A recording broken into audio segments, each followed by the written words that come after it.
You're listening to the Superpower Podcast, Superpower Kids Edition, where author, philanthropist, and Superpower Kids founder Neva Recla inspires kids to discover their superpowers and change the world. Hey everyone, it's your superpower kid, Neva Recla, and I'm very excited for today's interview. We are talking about mind magic for kids. Now, what does mind magic mean? Mind magic to me means pretty much having superpowers and being able to control your life, but in your own way.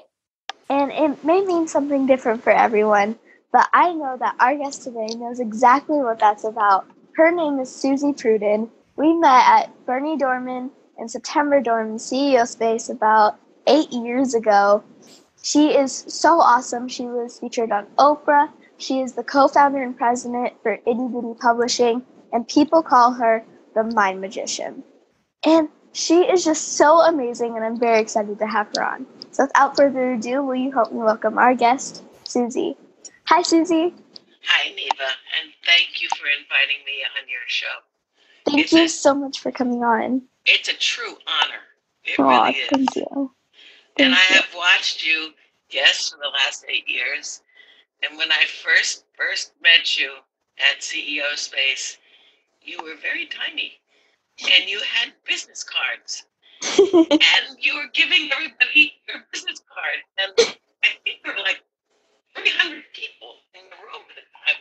Yeah. You were just scooting around saying hello to everybody as if you were not, I think, 2 years old. It was wonderful. Yeah. We have known each other for quite a while. We've known each other. And then you and your mom and dad and I would always go out for dinner, I think Saturday or Sunday night when we were at CEO Space to this phenomenal steak restaurant in Las Vegas. Yeah. And it was a tradition with us. Yeah, I remember that, and it was so fun. Yeah. It was a lot of fun. So I already know that you have a lot of superpowers, and we've kind of already talked about it. But could you tell our guests what a few of your superpowers are? Incredible self-confidence and belief in myself. And it's interesting how that is a superpower because I believe in myself, I can hear other people's belief or disbelief in themselves. And if they have a disbelief, I can help them learn to reframe that so that they can believe in themselves. Because in my mind, by believing in myself, I can do anything. Yeah, I agree. That's a really good superpower to have because it's so important to believe in yourself, especially in life and especially in business, because it's very inspirational to other people if they have self-doubt. So I would say that it's really cool seeing people out there who can believe in themselves fully, and that shows other people that it's possible. So it's not as scary, you know? Yeah, I get an idea and then I do it. Yeah. I don't wait, because if I wait, it won't get done. And people have said to me, how can you just do what you do? And my attitude, how can I not do what I do? Yeah. You know, I've watched you, and you have total self-confidence. You know yourself. And when you have an idea, you do it. Yeah. Yeah, and it's like, for me, it's a normal, natural thing. You get an idea and do it. For most people, they have to research and wait, and it doesn't get done. And so that is, I think that's the biggest superpower. Yeah. I would say that it's a really good superpower to have, and most people have it. It's just they have to be able to show it, because some people, like deep down inside, everyone loves themselves and everybody's confident in themselves. But it can be really scary for some people. Yes. And I think that when there's people out there who can just fully believe in themselves, and like you said, take action when you get an idea, those are the people that are really inspirational. because then everyone starts doing it. Right. And it becomes normalized that everyone loves themselves and everyone believes in themselves. And they start taking action, which I think is really cool. For people like you and me, we make it safe for other people to do what they want to do. Yeah.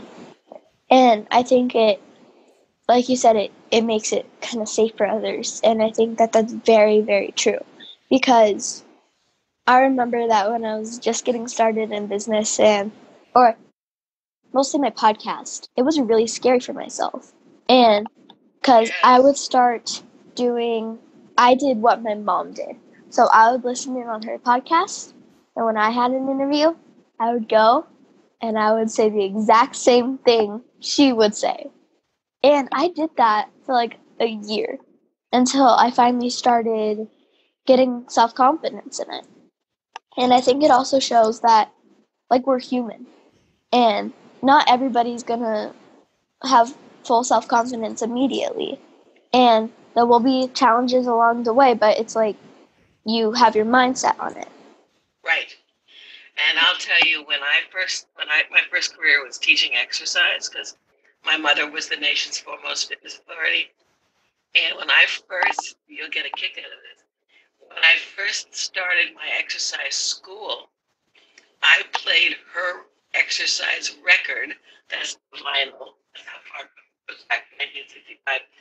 So she was talking on the record with the music, and I was demonstrating her exercises. So just like you, I started by doing what my mother did, and then as I got more confident in my own abilities, I moved into my own programs. Yeah. And sometimes it takes having people like that in your life to show you how to be yourself.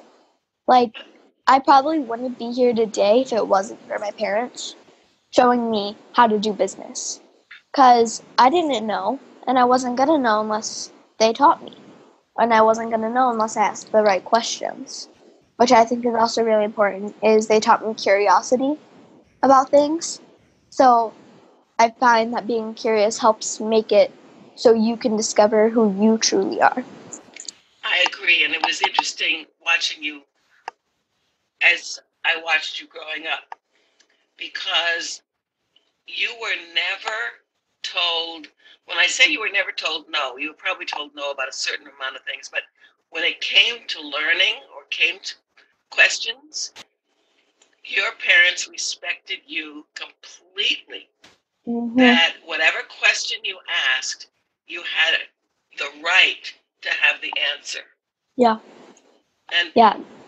That's a gift, because a lot of parents, they say you'll figure it out when you grow up. But no, you don't just figure it out. You do eventually. But how wonderful that you were given the gift of having that space opened up for you. Yeah, I think that you're really right, that some parents don't really give their kids the chance to have the curiosity that all kids have. And I think that you're right on the sense of they've kind of shown me that, like you said, I have the right to have the answer. Yeah. But they've also taught me to be respectful in my questions. And that kind of shows me how I can start questioning myself. And I find that it's like, it kind of shows me how I can question my behavior. Maybe I wasn't the nicest over here, because they've given me the chance to kind of have that curiosity. It really gives me more freedom to experience who I really am, and gives me more freedom to grow, which I think is really important. I do too. And you never stop growing. That's very true. And I would actually love to keep talking about this more, because I think that having the freedom to grow is a huge part of mind magic. But we do have to take a quick break, so will you tell our listeners where they can go to find out more about you? They can go to www.ititittypublishing.com. Awesome. Definitely go check Suzy out, because she is so, so amazing. We've been talking with Suzy Prudden about mind magic for kids. We'll be right back after the break. Hello, everyone. This is Tonya Don Recla, Executive Director of Superpower Experts, and we want to thank each of you for making Superpower Up the #1 podcast network for personal development and spiritual growth. Because people like you have the courage to say that mindfulness, healthy living, disrupting reality, the pursuit of consciousness, responsible entrepreneurship, and radical parenting matter, we now amass over 1 million downloads monthly in more than 90 countries. Our numbers keep growing because there are far more people willing to live divergently than mass media wants to acknowledge. For you, the change makers, the light bearers, the way showers, we say thank you. If you're ready to take the next step in your evolution, go now to superpowerexperts.com and take the Superpower quiz. And as Neva Recla, our youngest podcaster, likes to remind us, remember, we all have superpowers and we can change the world. Okay, we're back and we've been talking with Suzy Prudden about mind magic for kids. So before the break, we were talking about how my parents kind of give me the freedom to ask questions. And we're kind of talking about how important that is in mind magic and how it helps people have a chance to grow. And you said something that I really like is that you never stop growing. And I think that's really true because it kind of shows that everybody's evolving, but that kind of ties it back into my parents giving me the freedom to ask questions. So I think it's really cool that you said that because it's really true. No. Well, it's also, Neva, it's also that people my age, I'm 76, very often stop asking questions. Mm-hmm. And they think that because they're quote unquote older, that they're kind of done. Mm-hmm. And I go to a lot of seminars and a lot of workshops, and I've actually had people come up to me and say, isn't it wonderful that you're still at 76? It's almost patronizing. And I'm sure it happens to you too from the opposite end. Because you're 9 now, right? I'm 10. You're 10. You're double digits. So you're 10, and people will condescend to you saying, well, you're 10, and isn't it sweet that you are this smart, you're asking questions. On the other side, I'm 76. When people condescend, say, oh, it's so remarkable that you're still asking questions. But questions are important, and they create magic. Mm-hmm. Yeah, I think that's really true because without questions, it'd be really hard to have magic because how are you supposed to know what it is? And like in business, how are you supposed to know how to do business if you don't ask the questions to get you there?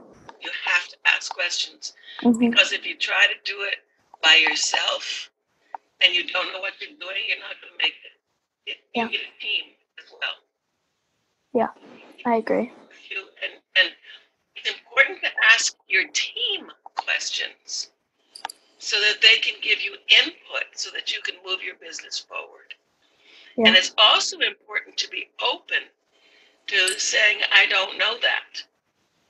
And so tell me so I can learn, so I can continue, as we said earlier, to grow. Because life ends for you when you stop growing, in my opinion. Yeah, I would say so. And it's also being willing to grow because you're asking questions. Yeah. And also, like something I do is I don't understand every single word everyone says. So, like earlier today, I was on an interview. Someone was interviewing me and he asked me a question and I didn't really understand what he said. So I said, will you please reframe that for me? And that's how I ask people so I can still learn about it while putting it into my language so I can understand it. But then, oh, look, now I understand this new word because they said this. Right. So it's really awesome. And some of my advice is like, for all of you out there, find that question for yourself. So if you don't understand something, find a way to ask somebody about it. And find a way that you can keep growing by learning everything. And you're learning something new. Neva, because still have situations where someone will ask me something or say something to me and I don't have a clue what they've just said. I like the way you said, could you reframe that for me? What I'll do very often is say, could you ask me that differently? Mm-hmm. So that because I'm not understanding the language, even though we're speaking the same language, I'm not understanding the language you're using to ask me that. So can you ask me differently? And what used to happen, was working with a friend of mine. We were working on a book, and she'd say something to me, and I wouldn't understand what she said. And I said, "Could you say that differently?" So she would say it louder. I'd say, "No, not louder, different words." And then she would say it louder. And I said, "No. I heard you. I just don't understand the words you're using." And finally she'd go, "Oh." But she didn't understand that I didn't understand. It was very funny. Eventually she learned how to speak to me. I could understand her. Yeah. And that shows that we're always growing. And we keep on going back to this, but it's having the right questions is, in my opinion, what helps you grow. And like you said, when you stop growing, that's like when life stops. And I feel like that's true, because if you stop asking questions, then I feel like you kind of lose your kid side for a little bit. And without questions, you kind of lose your curiosity. So that's why it's so important to ask questions and have fun with it too. And some people will say, "I'm going to ask a stupid question," and I always say, the only stupid question there is the one that is not asked. Yeah. There is no stupid question. Yeah. It's like, because that's the part of curiosity, is that it's always going to come up. You're always going to be curious about something. And you're not wrong for being curious. Nobody is wrong for being curious. So I like how you said that it's the most important question is the ones that are being asked, in my opinion. Yeah. Because if they're not being asked, they're not important. And they're obviously still important, but if they're not being asked, nobody can answer them. No one can answer. Yes. Yeah. And people very often don't ask questions because they're afraid of being made a fool, that their question is stupid. But as I say, the only stupid question there is the one that is not asked. Because if I'm in a room with 50 people and I have a question, there's at least 10 other people who have that same question, who just aren't asking it. And the other thing that's important is if someone uses a word that you don't understand, I say, could you give me the definition of that word, because I don't understand it. And it's not stupid for me not to understand a word, because I just don't understand that word. But it would be ridiculous if I didn't say, I need to know what that word means if I'm going to be able to communicate with you. Yeah, I agree. Something I do is I'll be talking to my friends, and let's say we're at a business conference, and I'm hanging out with my friends, and we're talking about what the speaker is saying. And if they go, "Well, this would be an interesting question," sometimes I'll go, "Then ask it." And they'll go, "Well, no, because I don't want to interrupt them." Like, ask the question. Ask the question. So then what I do is I go, "Excuse me," and I ask the question. And or like, I find that I'm sometimes the more dominant one in my friend groups. So if my other friends don't want to ask a question, even if it's like at a restaurant, and let's say the waitress forgot avocado on their salad, sometimes I have friends that won't even ask for a simple slice of avocado to go with their salad because they're scared. Then I go, "Excuse me, can we get some more avocado?" And so I find that if you're not the one asking questions, somebody around you will, and they're gonna take action. And Hopefully, yeah. So that's why it's so important to ask your questions, so you're not relying on someone else to do it for you. Yes. Because most of the time people won't. Well, they're afraid. I mean, and it doesn't stop when you grow up. Yeah. Because even people my age, if someone brings them something at a restaurant that is not okay, very often people will eat it anyway just because they don't send it back. But I'll send it back. And just go, "You're sending that back?" I said, "Yeah, it's disgusting. And I won't pay for it." And because if it's not good, you don't have to pay for it. But a lot of people are afraid to do that. And it's, again, you've been given a lot of permission to be completely who you are. Mm-hmm. And that's a real gift. And I claimed who I am just because that's, I guess, my personality. But in my peer group, a lot of people won't do that. Mm-hmm. Yeah, I agree. I would say I'm pretty similar. Yes. That's why we like each other. That's true. Because, like I said, I'm usually the dominant one in my friend groups. And I feel like that's a gift because I get to help so many people. It is a gift. And sometimes I'm not, sometimes I'm tired of it. But most of the time, there is like a huge reason why I'm there, I feel like. And there's a huge reason that everybody has their part in the friend group. So I typically say I'm either the dominant one or I'm the mama bear. And I'm typically the youngest one in my friend groups. I can see that. I'm the oldest right now. Yeah.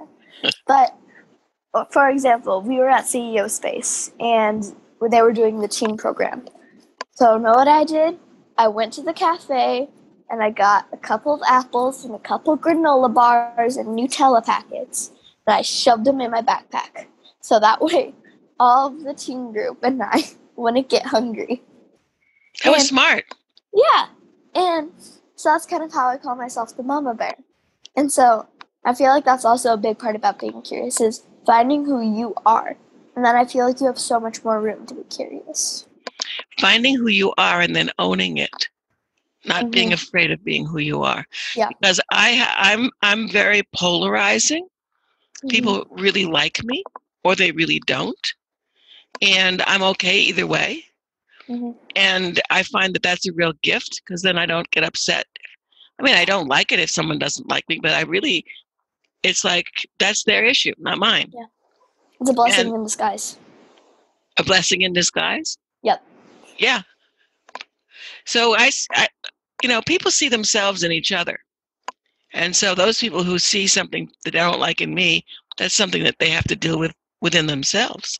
Yeah. And people who do see things that they like in me, that's something that they have inside of themselves.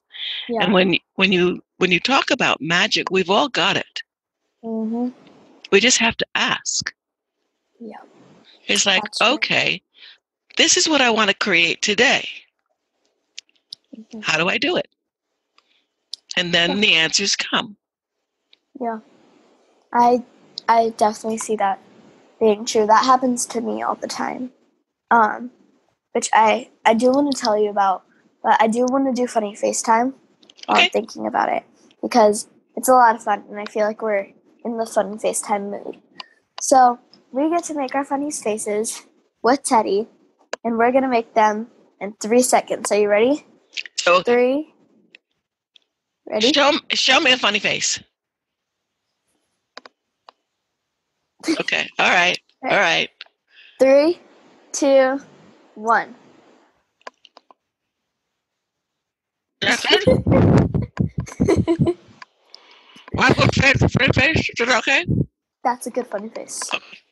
Yeah. A monkey Any funny face can be a funny face.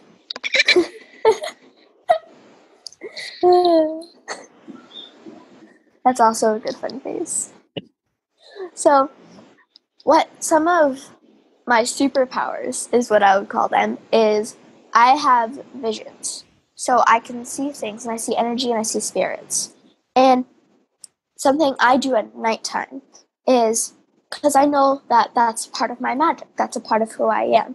But sometimes I don't like seeing spirits. Sometimes I don't like seeing energy because typically I find that spirits and stuff come to me when I'm most available, or sometimes when I need it most, when I need a spirit guide. but sometimes they'll come to me at night. And I don't like seeing spirits and stuff at night because I'm trying to go to sleep. Right. So something I do is if I feel I've gotten really in tuned with it now. So if I feel that there's like a spirit or something in my room, my dog even senses it. She's very protective of my mom. My mom has dragons, and she'll start barking at the dragons because she doesn't like them. So I typically notice that my dog senses them. So then I just kind of ask the spirits to please don't come. And I kind of say a prayer that when I'm trying to go to sleep, please don't come to me. And I want to not see energy. And then when I'm ready, I'll let you know. And that's kind of my way of controlling my magic. And it's not that I need to control it, but I'm asking the questions. And that's something that's really important. Right. Yeah. So, yeah, and it's important, Neva, what you just said, because there are a lot of people who will see a spirit and get scared. But if you say, please don't come to me at this time, they will respect you, and because you are of the light. And when you say, I am of the light, respect me, and let me go to sleep, and I'll talk to you in the morning. Yeah, I'll see you later. See you later. And it's like you've earned that respect now because you've claimed it. And want to hear a quick spirit story? Sure. So when I was really younger, I say that and I'm 10, but when I was really, really little, I would see spirits and I'd get really scared of them. But this was about 2 years ago, I think. And I had this spirit and I had sensed it. But this spirit was doing this thing where it would come into my body type thing. So it would try to feel what it was like being a human. And I would feel my arm twitching and I'd be like, will you please not? And right.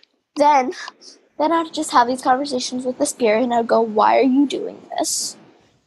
And then I'd hear no response. So I'd send her in. Why are you in my body right now? And then I would hear, because I'm trying to feel what it's like to be a human again. And I went, I'm good. And I noticed I got really scared because why is the spirit lurking around me without my permission? And so after a while, I was like, okay, we'll make an agreement.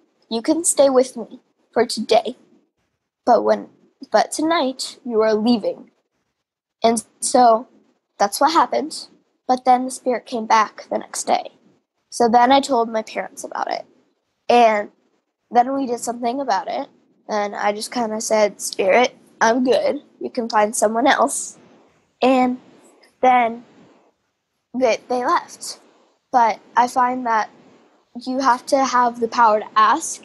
And something that's really important, especially with energy and spirits, I find that especially if it's a spirit who's previously been a human, I find that typically they're a little bit more mischievous, which then you have to ask a little bit more.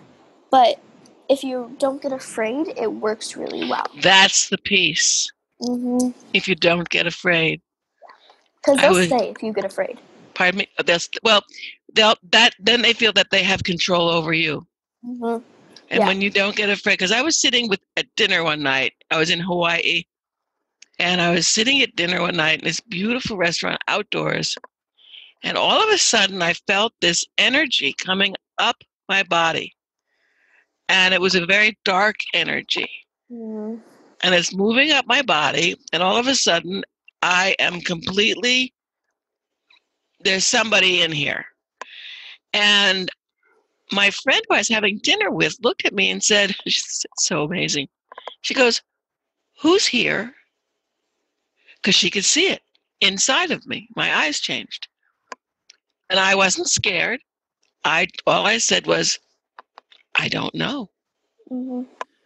And because I was not afraid, I then felt the energy leaving my body until I was myself again. But it was really in there, and I was not afraid. Had I been afraid, then they lock in. Yeah. And I think that's why it's so important to like hold your ground. Always. And they're smart. They will know when you're afraid. Oh, sure. And that's when they take control of you. Yeah. And it may seem scary.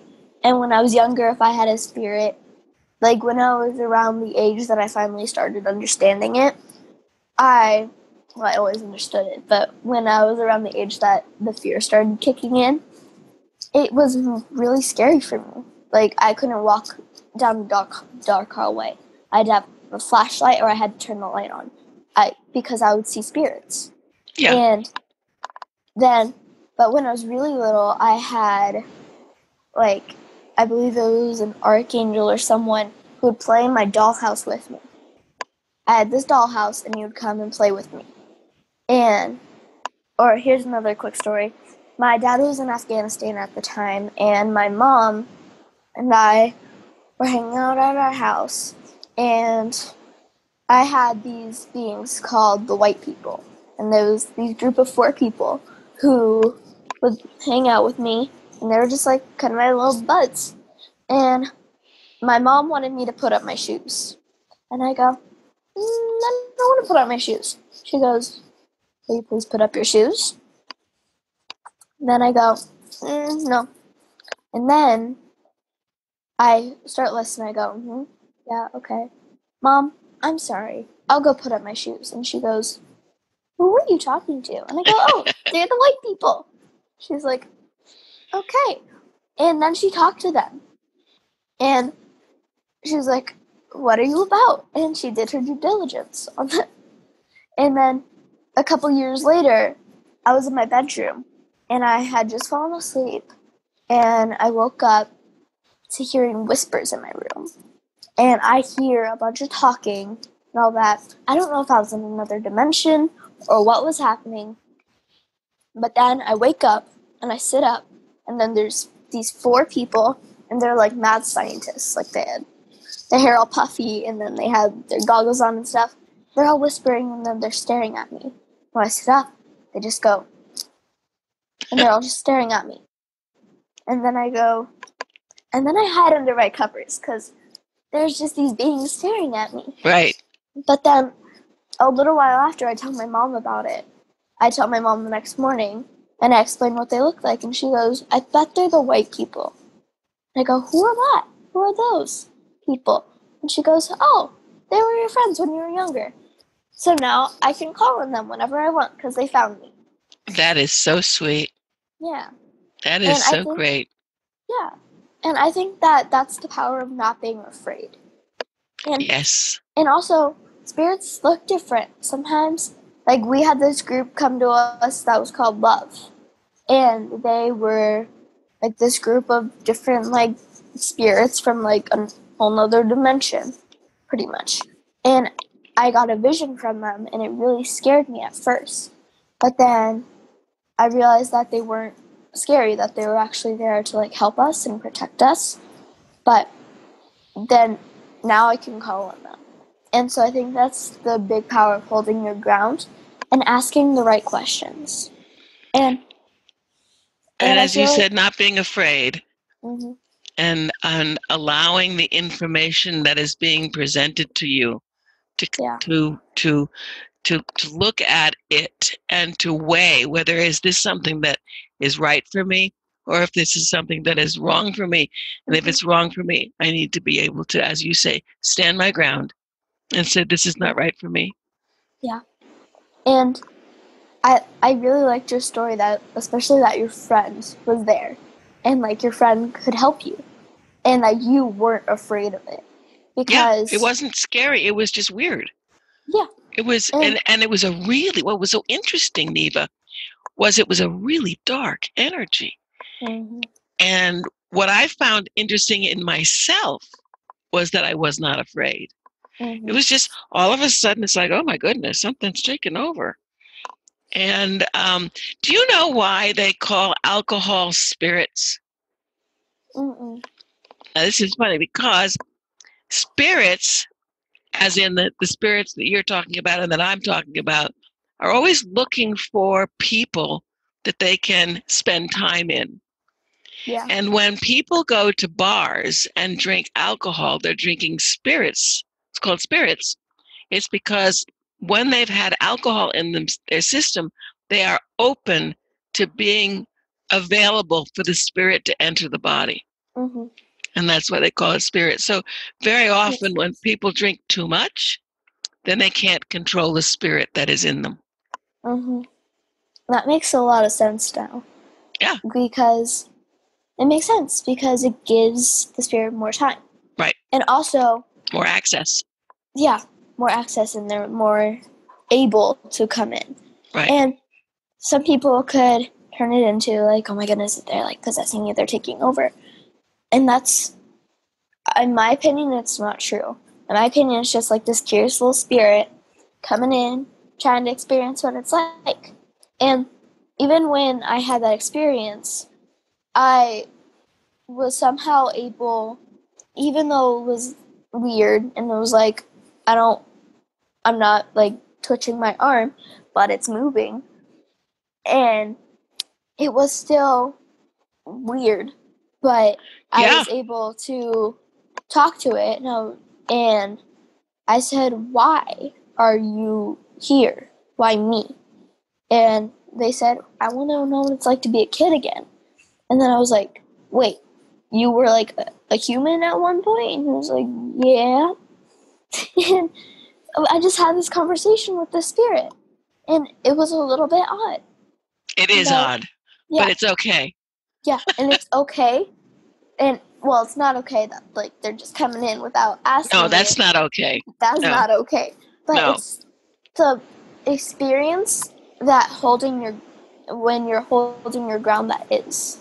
And I feel like that is the part that's really important. Yes, and that's a very good point because you talk about kids in business. And when you're in business, you have to hold your ground. Mm-hmm. And so as an adult, it generally gets easier, but a lot of people still can't. As a kid, for a lot of kids, they don't quite know how to do that. You've mastered that. And so when I think of what kind of message can I give kids who are going into business, is to learn the technique of holding your ground, of asking questions and understanding that there is magic. Yeah, I agree. I definitely agree. That is really good advice, and I feel like it doesn't have to be spirits for you to have magic. No. No, it doesn't have to be. It can be business. It can be just being yourself. Yeah. And I feel like, and I don't feel it, I know it, we all have superpowers. Yes. And we can all definitely change the world. I think so. Yeah. I think so. I think we have to believe it. I think we have to act on it. And I think we have to claim our own individuality and claim our individuality within a group, so that we are a tribe. Yeah. At CEO Space, it's a tribe. It's a group of people. It's a tribe. Yeah. And it's like a family. Yep. And that's find your tribe is my advice. Now, we do have to wrap up. And I feel like we've had a great conversation about talking about magic and talking about how we all have it. Right. And how you just have to claim who you are without being afraid of it. Yep. Now, do you have any last advice before we wrap up? Trust. Trust that you are here for a purpose. Trust yourself to make a decision, and sometimes just making a decision is the most important thing you can do. Whether it's a right decision or a wrong decision, make a decision. Yeah. And if it's the wrong decision, then make another decision. It's like change your mind. But claim who you are, and trust yourself. and create friends in your life like Neva. Mm-hmm. Yeah. And thank you for that. I would definitely say trust as well. Mm-hmm. And trust yourself, trust in the divine, trust in just trust. And you'll get so many places by asking questions and by trusting. Yes. So, will you remind our listeners where they can go to find out more about you? Go to ITTY, Bitty, BITTY, publishing.com. I do publish itty bitty books. I publish legacy books, and I publish children's books, and I'm about to start a university. And I think that, Neva, we should talk about that offline and see how you can run the kids portion of our itty bitty university. We're going to have all of our authors giving their information. That's ittybittypublishing.com. You can see my TED Talk and the things that I've done and how you can participate in what I'm doing going forward. Awesome. And definitely go check her out and definitely participate in what she's doing because Suzy is so, so awesome. We've been talking with Suzy Prudden about Mind Magic for Kids. Suzy is so amazing and she is definitely a great friend. So, like I said, go check her out, go support her. And Suzy, thank you again for coming on. Kids, remember that we all have superpowers and we can change the world by being ourselves. Bye. Bye. Thanks for listening to the Superpower Up Podcast, Superpower Kids Edition. Go now to superpowerkids.com and discover your superpowers today.